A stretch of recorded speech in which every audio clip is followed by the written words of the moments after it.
Welcome back to my channel friendship with physics. आइए हम आज बात करने वाले हैं कूलम्ब्स लाइन वेक्टर फॉर्म की। तो सबसे पहले कूलम्ब्स लाइन वेक्टर फॉर्म हमें पढ़ना क्यों पड़ रहा है, जब ऑलरेडी हम कूलम्ब्स लॉ पढ़ चुके हो तो इसमें कुछ ना कुछ कमी रह गई होगी कूलम्ब्स लॉ के अंदर, तो ही हम क्या करने वाले हैं, कूलम्ब्स लाइन वेक्टर फॉर्म पढ़ने वाले हैं। तो वो चीज़ क्या थी उसके बारे में समझते हैं पहले। तो जैसे मैं बोलूँ अगर कि हमारे पास था फार्मूला F इक्वल टू के Q1 Q2 अपान में R स्क्वायर। अब देखो F जो है ना एक वेक्टर क्वांटिटी होती है, और अगर ये वेक्टर है तो इधर जो चार्ज है और नीचे क्या है, डिस्टेंस है, तो चार्ज और डिस्टेंस का भी मल्टीप्लिकेशन होगा तो एक स्केलर क्वांटिटी आती है, और k तो एक कांस्टेंट, उसकी यूनिट होती नहीं है। इसका मतलब इधर हमें मिल गया क्या, स्केलर मिल गया, जो कि हमें कतई भा नहीं रहा भाई साहब, क्योंकि वेक्टर इधर है तो इधर भी वेक्टर होना चाहिए, तब जाके ये फार्मूला सही होगा। इसका मतलब कमी पकड़ी गई कि अगर इधर वेक्टर है तो इधर भी क्या होना चाहिए, वेक्टर होना चाहिए। इसी को हम क्या करेंगे, इसके अंदर कुछ इंप्लीमेंट करके इसको वेक्टर के फॉर्म में हम चेंज करने वाले हैं। यही काम कूलम्ब्स ने किया, इसीलिए इसका नाम पड़ गया क्या, कूलम्ब्स लाइन वेक्टर फॉर्म। तो कुछ चीजें हम जानते हैं ऑलरेडी, क्या है कि अगर कोई चीज पॉजिटिव है तो वो क्या करता है, रिपेल करता है। अगर कोई चीज निगेटिव है, दोनों एक साथ हैं, तो भी क्या होगा, आपका रिपेल होगा। अगर कोई निगेटिव और पॉजिटिव है तो क्या होगा, आपका अट्रैक्ट होगा। और कोई चीज पॉजिटिव और निगेटिव हो तो भी क्या होगा, आपका अट्रैक्ट होगा। इतनी बात हम जानते हैं। अब देखो कुछ चीजें और भी जानते हो, जैसे क्लास 11 में पढ़ाया जाता है कि अगर A क्रॉस B अगर लिखा रहता है तो आप लिखते हो मॉड A और मॉड B, और साथ में क्या लिखते हो, साइन थीटा। और एक चीज और इसके अंदर डालते हो, क्यों, एन कैप।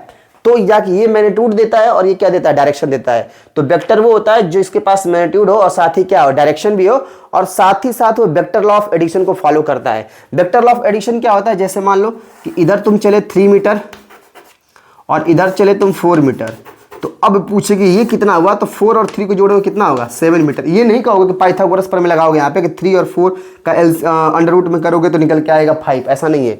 ये जो होता है वेक्टर लॉ ऑफ एडिशन होता है। तो स्टार्ट करते हैं आपके आज जो टॉपिक हमारा है कूलम्ब्स लाइन वेक्टर फॉर्म को, जो कुछ बातें हम ऑलरेडी समझ चुके हैं। तो समझेंगे कैसे करते हैं इस चीजों को। अब ध्यान दो, जैसे मैंने बोला कि आपके पास एक चार्ज है जो कि यहाँ पर है Q1, दूसरा चार्ज आपके पास है जो कि क्या है, Q2 है। अब इस चार्ज को क्या करो, यहाँ से इसको मिला दो, इसको और यहाँ से इसको मिला दो, और इस पॉइंट चार्ज को ऐसे मिला दो। दोनों चार्ज पॉजिटिव है, ये भी चार्ज आपका पॉजिटिव है। जो पोजीशन वेक्टर है Q2 का ओरिजिन से वो है R1, Q2 का जो पोजीशन वेक्टर है इससे क्या है, R2 है। अब एक चीज़ ध्यान दो, Q1 की तरफ जो Q1 पे, क्योंकि पॉजिटिव है तो क्या करेंगे, रिपेल करेंगे, तो Q2 के कारण जो Q1 पे फोर्स लगेगा ऐसे, मतलब फोर्स ऑन 1 ड्यू टू 2 हो जाएगा F12। अब यहाँ पे देखो फोर्स ऑन 2 ड्यू टू क्या हो जाएगा, 1, जो कि इधर की तरफ हो जाएगा। अब देखो डिस्प्लेसमेंट वेक्टर कैसे लेंगे, Q से 2 की तरफ चलेगा तो यहाँ पर हो जाएगा डिस्प्लेसमेंट वेक्टर क्या हो जाएगा आपका R12, और यहाँ से 2 की तरफ 1 चलोगे तो डिस्प्लेसमेंट वेक्टर हो जाएगा आपका R21। अब ऑलरेडी हमें क्या पता है, फार्मूला हमें पता ही है, हम जानते हैं कि F इक्वल टू होता है हमारे पास के Q1 Q2 अपान में R स्क्वायर, जिसको बोलेंगे इक्वेशन नंबर फर्स्ट।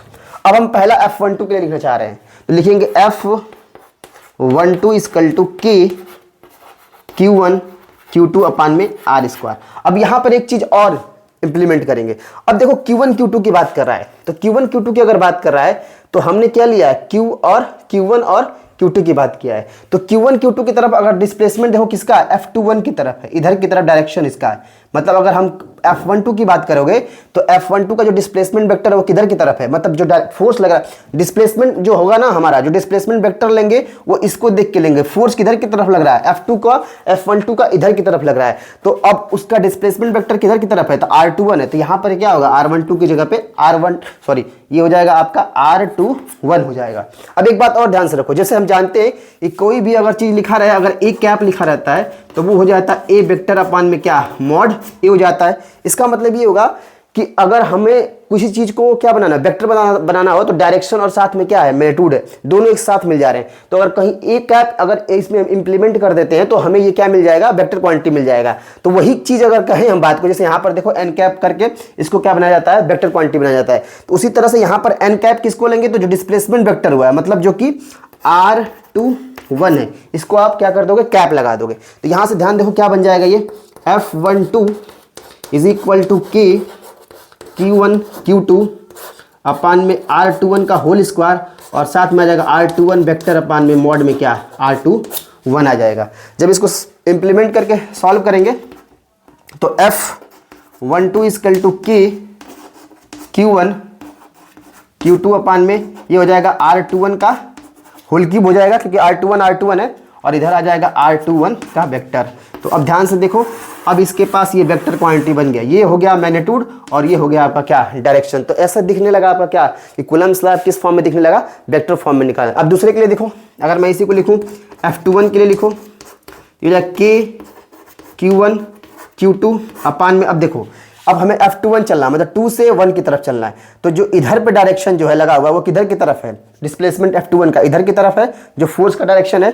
तो हम डिस्प्लेसमेंट वेक्टर भी किसका लेंगे, R12 वाला लेंगे, क्योंकि डायरेक्शन इधर की तरफ है। तो इसका मतलब यहाँ पे आ जाएगा R12 का क्या आपका होल स्क्वायर और साथ में यहाँ लिख दोगे R12 का क्या कैप। सेम फॉलो कर देना है, जैसे यहाँ पे R21 लिखे थे, R21 कैप लिखे थे, यहाँ R12 का स्क्वायर और ये हो जाएगा R12 का कैप।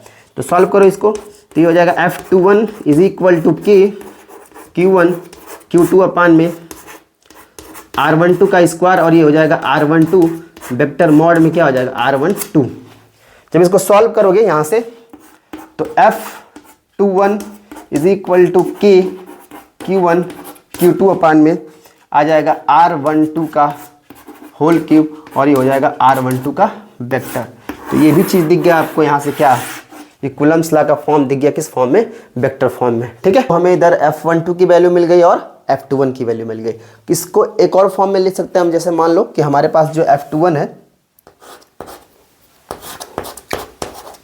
जो F21 है उसको हमने लिखा है के Q1 Q2 अपान में R स्क्वायर, सॉरी R12 का स्क्वायर और R12 का क्यूब है, सॉरी R12 का क्यूब और हमारे पास है R12 का वेक्टर। अब देखो इसको कैसे लिख सकते हो, तो F21 को लिख सकते हो तुम के Q1 Q2 अपान में R12 है ना, तो ये R2 माइनस R1 का क्यूब और इसको लिख सकते हो R2 माइनस R1 का वेक्टर। अब के की वैल्यू जानते हैं क्या होता है, के की वैल्यू जो होती है 1 अपान में 4 पाई एप्सिलॉन नॉट होती है। इसको रख दो यहाँ से, तो हो जाएगा तुम्हारा F21 इज इक्वल टू के का जगह 1 अपान में 4 pi epsilon not Q1 Q2 अपान में R2 माइनस R1 का क्यूब और साथ में आ जाएगा तुम्हारा क्या R12 का वेक्टर। ठीक, सेम उसी तरह से F12 लिख दो, F12 लिखोगे तो 1 अपान में 4 pi epsilon not Q1 Q2 और यहाँ पे हो जाएगा आपका R1 माइनस R2 का क्यूब और साथ में आ जाएगा R1 माइनस क्या R2 वेक्टर। तो इस तरह से ये कूलम्ब्स लाइन क्या हो जाता है, हमारा वेक्टर फॉर्म हो जाता है। ठीक है, थैंक यू।